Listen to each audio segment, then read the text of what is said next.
Good afternoon. Welcome back. It is Thursday, September 14th, 2023. We have a few birthdays and a few events to talk about. We're going to go way, way back to 1969 at Talladega.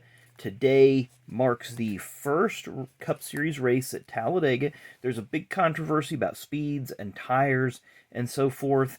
The NASCAR drivers had a somewhat union, but not officially, called the Professional Drivers Association, that was led by Richard Petty. The drivers, after qualifying, decided to boycott the inaugural Talladega race, citing, the tires weren't good enough, the speeds were too high, it was an unsafe condition.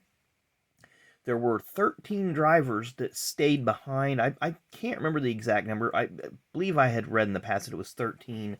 So the remainder of the inaugural Talladega 500 field was made up by the Grand American cars, which was a companion series. It wasn't like the Sportsman or the ARCA series. It was a totally different class made up of somewhat like pony cars. So, you're talking Javelins and Camaros and Mustangs and the like. So the Grand American cars made up the rest of the field. So the winner of the race was a first-time winner, Richard Brickhouse, driving the '99 car. I believe it was Nichols Engineering was the car the car owner that he was driving for. The fourth place finisher that day was Bobby Isaac, who was one of the top drivers that didn't follow the boycott, but he kind of was not really a member of the PDA. But as it was, rumor has it Bobby Isaac was instructed not to win that race by his car owner. You just go out, finish decent, get some good points, do not win. That was the rumor going around. Footnote of this race, current Cup Series car owner Richard Childress made his Cup Series debut in that race, driving, I believe it was Ron Garn or Richard Garn. He was driving for somebody else like he did in his early Cup days, but he made his Cup debut in the 1969 Talladega 500. So 1975, we go to Dover. Richard Petty won that race. No surprise there, but how he won it is a surprise. Richard had a pretty decent run, but he had a lengthy pit stop, got a few laps behind. Dick Brooks ended up getting the lead and was leading in the closing stages. Richard managed to unlap himself, but was still not within striking distance. He was not going to run Brooks down in the closing laps. So Buddy Arrington, who had bought a trailer off of Petty, parked in the apron. And NASCAR didn't throw a caution, so Buddy came back in the pits. And apparently he went up in the groove and stopped his car and drew a caution so Petty could close the distance and easily beat Brooks to the finish line that day. So kind of a controversial win for Petty. So, be that as it may, somebody in the pits that day, I'd read in one of the books, I believe it was 40 Years of Stock Car Racing, they said, I guess Arrington needed that trailer paid off really, really bad. So, however that works, however that happened, that's 50 years ago. You know, I can't tell you, I wasn't there, but I can just tell you what I've read. And our third event, and the final event that we have, also at Dover in 1986, not really anything big. There wasn't too many events today, but I did want to point this one out. Ricky Rudd won this race at Dover. A lot of attrition. Only 21 of the 40 cars finished.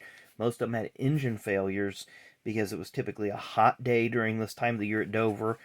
But if you ever Google NASCAR images and you see pictures of Tim Richmond and Dale Earnhardt running side by side with their cars missing hoods and missing the front fenders and so forth, that image is from that race. Tim had an accident early on. Dale had an accident early on. And then when they got their cars fixed, they just went out there and put on a show for the fans. So anyway, let's get to our birthdays. We're going to start in 1957 with an IndyCar driver. He's made a few Truck Series starts, but he's kind of a journeyman IndyCar driver, Mr. Dominic Dobson. He didn't have a great career in IndyCar, but he had a brief career. There's a couple that we have the French and the English version of those cards there. He was in those A&S sets in the mid-'80s. Rookie of the Year one year. There's a good look at him.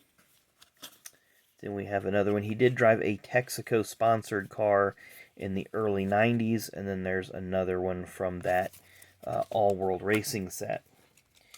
Uh, Born on this day in 1956, former Cup Series crew chief Tony Furr. Tony worked for a lot of different teams. Here you see he was working with the 47 team, Derek Close Racing. So he would have been probably with Jack Pennington, Buddy Baker, Greg Sachs, Rich Bickle, a few of those guys then. Worked briefly at Jasper US Air Motorsports, the 77 car with DK Ulrich, Davy Jones, and probably early on with Bobby Hillen. Then he moved on to the 98 car with Mayfield and Andretti. Just had some success there, winning 97 Pepsi 400 with Andretti. Then he moved over to the 25 car.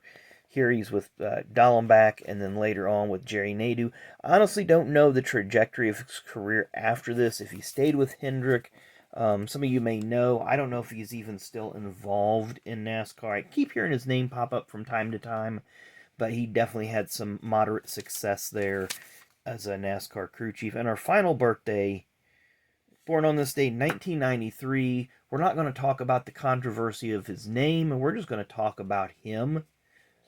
Brandon Brown has won Xfinity win at Talladega a few years ago, but unfortunately, that win was soured because of poor pit reporting, in my opinion. But Brandon, I think, he's definitely a marketable driver, a very likable driver. I met him in the pits one year at Indy, very fan-friendly. I think if he could get the right team behind him, he would go a long way. Here you see a couple of mini rainbows that we got going on with some of the parallels and base. But he, very marketable. He always ran beyond what his equipment was capable of, I always felt. Scored several top 10s, a few top 5s. Of course, like I said, had that amazing win at Talladega where he beat Brandon Jones. And I believe the race was even shortened because of darkness. But be that as it may, hopefully Brandon Brown can get his career back on track and come back up to the Trucks, Xfinity, or Cup Series and have a successful career.